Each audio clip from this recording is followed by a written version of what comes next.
Hi Beshies! Hello everyone! For today's video ay special na araw nga, kaya naman talaga ay nagising ng maaga ang Farzone. Naisipan ko nga na pumunta ng Doha Festival City bago ako papasok ng trabaho. Sabi ko nga ay gusto ko munang bumili ng gift kay B dahil nga birthday niya ngayon. It's January 3, 2024. It's BB's special day. Kaya naman sabi ko kahit natamad pa ako dito bumangon at mag-prepare ay talaga namang bumangon ang Farzone para naman makabili ng special na gift and surprise para kay B. Fast forward nga ay nandyan na ako sa Uber. Papunta na nga ako niyan ng Doha Festival City. At pagpasensyahan nyo na ang aking buhok mga beshi, hindi ko kasi yan naayos, hindi ko nga yan na blower or na plancha kasi nga naman nagmamadali na ang Farzone, baka kasi malate ako sa work.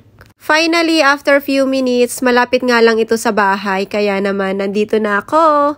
Naninibago nga ako dahil sanay na sanay ako na pumunta ng DFC kasama si B. Last month ay naisipan ko nga, sabi ko dito sa brand na to, ko bibilhan ng regalo si B. Dahil nga naman, deserve niya to mga besh. May mga naka-promo nga sila, pero ang pinili ko yung bagong collection nila na shirt. Yan, for sure bagay na bagay yan kay B. Fast forward tayo mga beshi, ayan, finally nabili ko na yung mga kailangan kong bilhin para kay B sa kanyang surprise birthday. Napakaganda nga ng weather ngayon, hindi nga siya mainit. So, ayan, let's go. Pasok na tayo mga beshi. Dahil nga naman, magi-start ang duty ko ng 12:30 until 10 p.m. Fast forward mga besh, after nga ng work ko, ayan na ang gift ko kay B. Binilhan ko rin siya ng cake sa may Cheesecake Factory. Favorito kasi niya yung cake nila dun na no sugar. Tara na, samahan niyo ako para sorpresahin si B.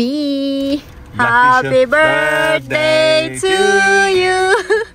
Happy birthday to you. Happy birthday, happy birthday. Happy birthday to you. B, hold. Okay, make a wish. Where is the balloon? Sorry, it's pink. You are bakla today. Baby, you are bakla today. Hey, happy birthday, baby.